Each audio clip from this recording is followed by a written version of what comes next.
Hello, this is Aisha Abdullah. I'm your host for the podcast of Art Baagh, and with me today is the beautiful artist and my very good friend Tania Salman. Hello, Tania. Hello, Aisha. How are you? I'm good, Alhamdulillah. So good to have you, and so lovely. And after such a long time that we are making this accomplished today. और आज हम बात करेंगे you as an artist, you as a textile artist, you as an abstract painter. तो इन सारे areas के बारे में I would want you to introduce yourself. Thank you, Aisha, for bringing me on this podcast. And basically, I'm a textile art and designer, Mhm. and also a researcher, and also a teacher. So finally, we are sitting for the podcast that we have been planning for so long. Yeah, thank you for having me. Thank you for being there and thank you for giving me the time. बहुत मुश्किल था तानिया को उनकी जो चल रहा है अभी एक पूरा स्केड्यूल उससे लोकेट करना और पहुंचना और इस पॉडकास्ट के लिए बैठना स्पेसिफिकली तो तानिया हम आज based on all the hardships that has brought us to you और ऑल द हार्डशिप्स जिनके बाद हम फाइनली इस पॉडकास्ट के लिए बैठना चाह रहे हैं so I am wanting to make the most of it in a very shorter span of time and we would want you to tell the audience के आप एज अ टेक्सटाइल आर्टिस्ट और as a abstract artist किस तरह से काम करिए and where have you you know started doing this all of this. Hmm. Acha, so basically, I did my bachelor's in textile design, and I did do textile designing. Then there was a phase where I was exploring art. I was always inclined towards arts. Mhm. And basically textile में जो material था, I found it to be difficult at that time when I Mhm. graduated. Mhm. So I thought ke textiles was a very difficult material for me. It's not for me. And similarly, I had the same feelings about watercolors. Mhm. And it's very strange, but I was going through a phase of wanting to make art. And the Mhm. first thing that I picked up was watercolors, which I used to find so difficult. And I started making journals. And Mhm. in those journals, I started making abstract art, and that's how I got into abstract art through journaling. Very nice, very nice. So, what inspired you to explore arts? Because textile is such a different material and such a different field. Hmm. So, coming alongside to arts and especially abstract arts. So, what Hmm. inspired you to that? I think it was when I faced textiles. Textiles has a great utility. It Hmm. has a great function, a structure, and I tend to get tired of one thing and want to try something new. I Hmm. wanted something completely opposite. I wanted to try something completely opposite, which was complete unstructured art, Hmm. which is why I tested abstract art. And then I merged it with textiles as well. So Yeah. yeah, So, these two things are very different in techniques as well. yeah. How do you balance that? Because going back to, I still know that you work on tie and dyes and your scarves as a product, and then you still work on abstract painting and pot painting. So, there are two different techniques and mediums that you are exploring simultaneously. Hmm. How do you do that? I think it's like I give myself time to do both, to have some focus on one thing and then on the other. I did do a lot of art teaching at Mm-hmm. Hunarkada, and I also did textile teaching and textile projects with some universities. I also did one art project, art therapy project with a school. Wonderful. And I realized that I've always wanted to do more than one thing. So, Mm-hmm. and it balances me out. When I need the structure, I go back to textiles. When I need the unstructured, I come back to arts. Very So, nice. Very nice. That is so interesting to know, and that is such a different way of exploring things because most of us just are being told to focus on one specific thing, and then you just need to, more focus and more polish that one skill of yours, and that is how things work when, hmm, you are working in a structured school yeah, and in conventional education. yeah. So I think this is a very good approach, especially coming from, a person like her, that you can take two things and two techniques and, two approaches simultaneously. Hmm. That is wonderful. So I would also want to know that any specific emotions and themes that you are putting forward and you want to depict in your work, or you have them, underline in your own process of working. Yeah, yeah. Acha, basically, when I was starting painting with watercolors, journaling with watercolors, basically, it was Mm-hmm. just the process of putting paint on paper and not thinking, but feeling the emotions. I've always, since I was a child, I had a difficult time understanding my emotions. Am I feeling happy? Is this sad? Is this angry? थोड़ा सा मेरा ना mix होता था. So when I started painting, it was like everything would flow. Mm-hmm. Like my conscious brain would shut down and my unconscious brain would be pop up, and they would just all these emotions would flow. And then I started noticing a pattern. Like in my journaling, I started noticing, oh, I was feeling this feeling and I painted with these colors and these textures and these line movements. And then I started noticing, okay, I was feeling happy. At that time, Mm-hmm. I used orange and I used yellow, and I was feeling hurt and I used purple and I used red. Very nice. And Mm-hmm. that's how I started connecting with my emotions. And it was a process of 5 years. I Very have nice. journals of 5 years just going through that process of understanding my inner world. And I think that helped me connect with my emotions. And in textiles, I noticed that tie dyeing had the the open-endedness for me that abstract art has as well. The not too much structure Mm-hmm. and more space for me to play. So I really resonated with that. Although I really enjoy printing, digital prints, screen printing, block printing, all those type of things. I Mm-hmm. love weaving, knitting. But tie dyeing was always something that I resonated with. Because And there is a flow in the color, in yeah, tie dye as well, and there is a freedom that you're giving to the color to show its own yeah, nature in the yeah, piece you're doing. So yeah, I get that part, that you leave some sort of um free will in yeah, the material that you're working with. yeah, And that is exactly. very interesting to know. Who inspired you to do that and come to this, I see a lot of work happening, and then coming to this point where you know what material is for you, and then you know what medium is for you, and what art resonates with your style of working. So there is a lot of work when you come to this point of understanding your own art and your Hmm. own self specifically. And I'm really interested in knowing that who inspired you to do this. I think there was not one person who inspired me, but there were multiple people, and they were all my teachers.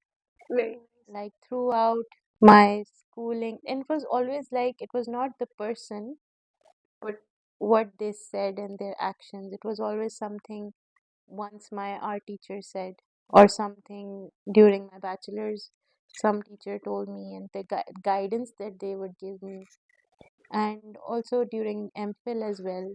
I think the most inspiring part of my process was during M.Phil when we were given the freedom to explore without having the fear that we will be judged to the point of failure on this. To have that security that we can play, we can Mm-hmm. have that moment of creativity without fear. I think M.Phil really, the teachers during my M.Phil, they were amazing. That is brilliant, and that puts me in a lot of motivation and inspiration, because if we both are working as teachers and we are into conventional and conventional structure and structured education, and being the part that you can inspire someone to create Yeah, better art. And we were also both class fellows in M.Phil, and that is where we are coming from. And we had really amazing teachers, and it was very good exploration at that time. And yes, it did inspire. And this is where you tell me that we also fall into the place that where people are seeing our words and our actions ha, yeah, in making art and in yeah, making better expression of their own selves. yeah. Yeah, Exactly. so um, I would also want you to walk us through your creative process.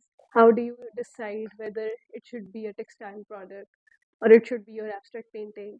Or what do you feel like when you're creating just a painting or creating a product based on painting or creating a fabric based on all the techniques you have, studied and came across? I think it's mostly right now because it's a lot of self-exploration, and so I it's more like phases. There's like there was there are phases of when I want to explore just art, and in that I whenever in my art process, it's like I start with just color and just a blank canvas, and I don't think, and I Mm, just start putting paint on the canvas, and I move through the material, move through the colors, start finding connections, start finding shapes, giving them dimension, exploring, okay, what's this going to be like? It's like a whole play, mm, like you're in the process of playing with the colors. So abstract art for me is a lot about play. mm, It's not the same with when I do textiles. When I do textiles, it's a lot of thinking because mm, in art, my thinking shuts down and it's more I'm doing. And in mm, textile, it's more thinking first, processing first, understanding the depth of the material, the concepts, the idea, the execution, and then going through with it. I have explored the not thinking through textiles, and I have explored thinking a lot through abstract art as well. But mm, I prefer not thinking with abstract art, more play based, mm, and I prefer more structure when I'm mm. doing textiles. What you just explained is a very perfect example of how art and design works. Yeah, yeah, Art is expression based, it's yeah. free will, it's more freedom oriented, and it evokes the inner side of you, the unconscious side of you. Mm, And then design is solution oriented. yeah. It has to be well thought, it has to be well structured. Mm, So I think that is exactly where you're falling in, and I see that abstract has a lot of unpredictability. yeah. So how do you tackle with that in your terms? It's How do very you control scary. that? It's very scary because when you're painting with abstracts, you have no control. Hmm. And you do somehow gauge some control. You can add some structure. But when I'm doing it, it's like, okay, I give up control. Hmm. I give up control just to be present in the moment to experience this. Right. Yeah. That is so inspirational. That is even inspirational for me that I should just start working on art right now. Yeah. And it evokes the conversation you are having right now. I guess it would be evoking every one of the audience to just get up and Start start playing painting. with Yeah. the color. They should. Uh, Everyone should. everyone should. That is so nice. What challenges have you faced in this journey? Because Mm. it's an unconventional journey, Mm. and abstract art in terms of playing when you are at the same time structured, and at the other hand you are just so free that you're playing around with colors. Mm. So there would be challenges definitely coming in forth. I think product wise, um, art is a big challenge because when you're self expressing, Mm, you don't know how the audience will connect to it. mm, But when they do, it's really amazing. But it can still be a challenge. Do you know face your fears of is this going to be good enough? It's not realistic art, it's not portraits, it's not landscapes, it's not still life. Is this enough? mm, Is this creative enough? Is this original? Is this basic things that artists go through, imposter mm, mm, syndrome and everything? I think those are the biggest challenges. And then putting all that aside to just make, to just mm, create, mm. it's a big challenge. I think that is so thoughtful, so wonderful. That I guess what you talked about are all the art blocks Yeah, exactly. we face. Huh. That what it should be, how do I title it, Yeah. how to stay untitled, Yeah. So yeah, Yeah. okay. So I'd also ask you about the moment of any pivotal moments in your career that have reformed you as an artist into a better designer or a better artist. Hmm. Like there are moments in journeys, and Mhm. how basically you have evolved over time. Mhm. Yeah, I think there have been a lot of moments. I think the biggest moments have been when I put my work out there and exposed it to the world. Like when I did the exhibition at Haryali, and when I was also putting my work at the ISE exhibition, Yeah. and it was a challenge, like how will I be received? But more than the validation of others, it was like I needed my own validation. I needed to understand that my art and my design has value, and I am the one who needs to see that more than anyone else. And it is needed in the world. Right, right. So thoughtful, so thoughtful.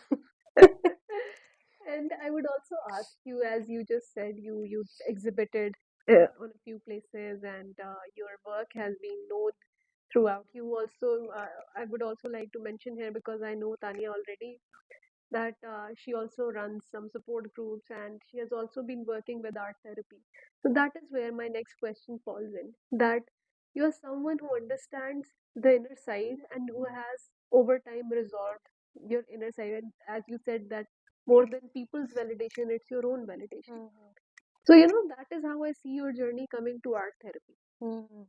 And where does it falls in for the upcoming artists and for people who are amateur to art and to expression specifically? Mhm. Because we are never taught to express rightly. Now the Gen Z and the Gen Alpha have a different experience in knowing their expressions and knowing their emotions, but Mhm. we, and especially our generations, previous millennials and the elderlies now, they have had a very hard time of self-expression and understanding the emotion. So how does art therapy helps there, and where do you see yourself coming to that in future?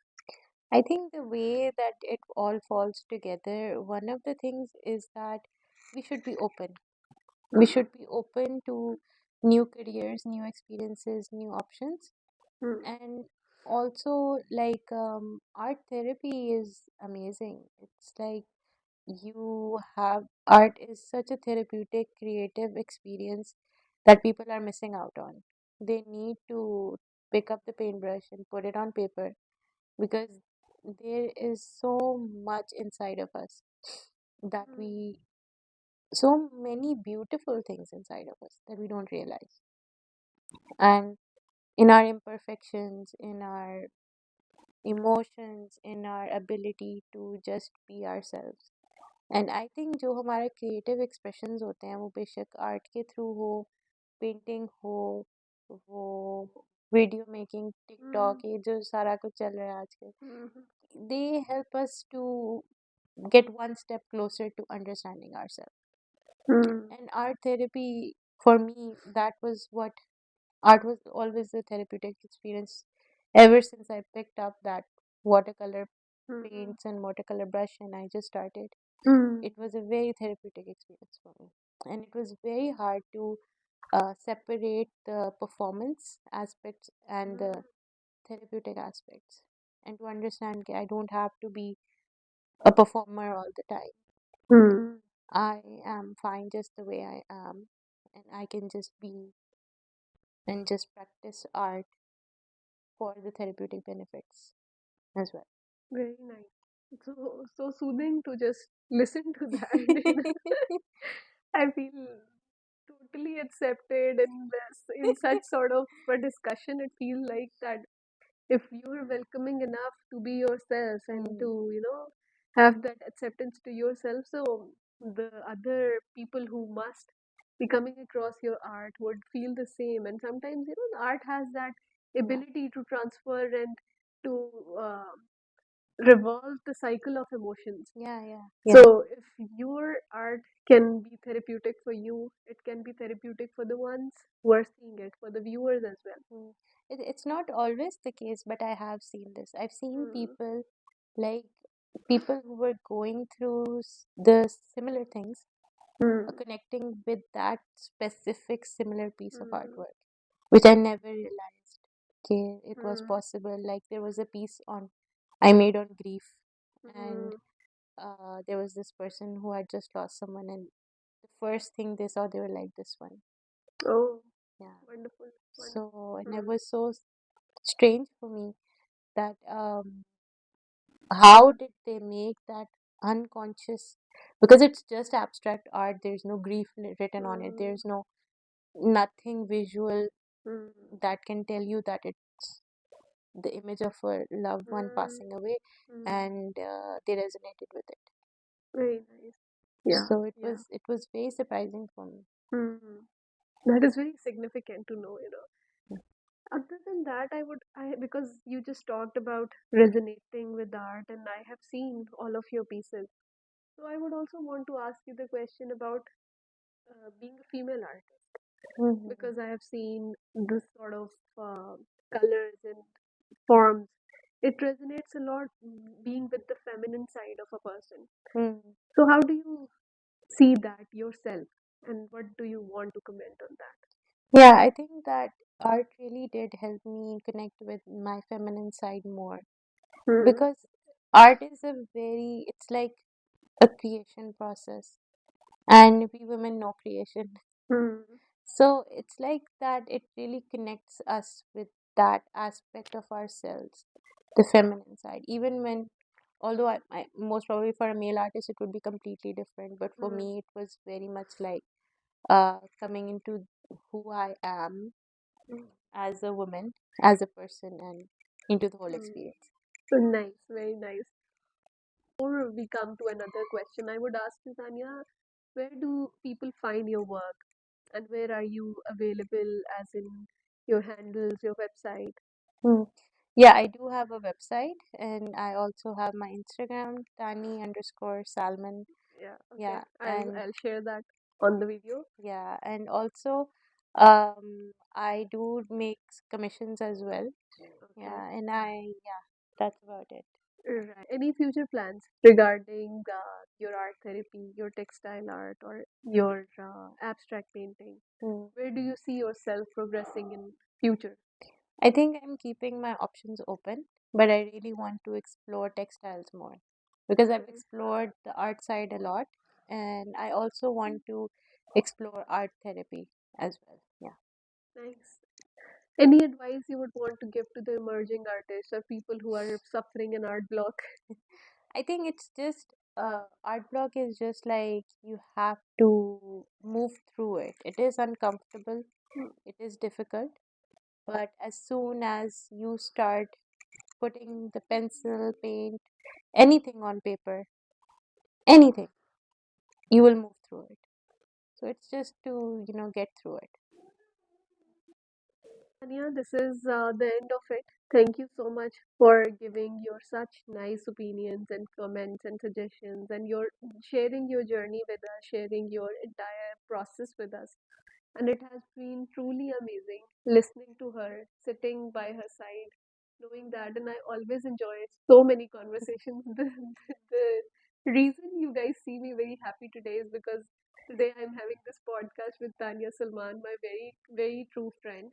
And by the end, I would also like to mention that ArtBaagh is empowering artists. It is providing a platform to artists, to individual people, to craftsmen, to skilled people, to entrepreneurs who are working on individual basis and doing their own thing, sitting at the comfort of their place, or even the market or anywhere else, even the institutions and the fields wherever you see yourself falling in. Contact us, and we are sitting here just to empower the people, to get them the recognition they deserve, and to bring more motivation and more encouragement to the people who are soul-handedly working on their own passion, their creativity. So this is it. This is Art Baagh. Tanya, thank you so much for being Thank with us. you. Thank you for having me. Thank you. Wonderful. Okay, let's do a cheers at the end. Okay. So, thank you so much.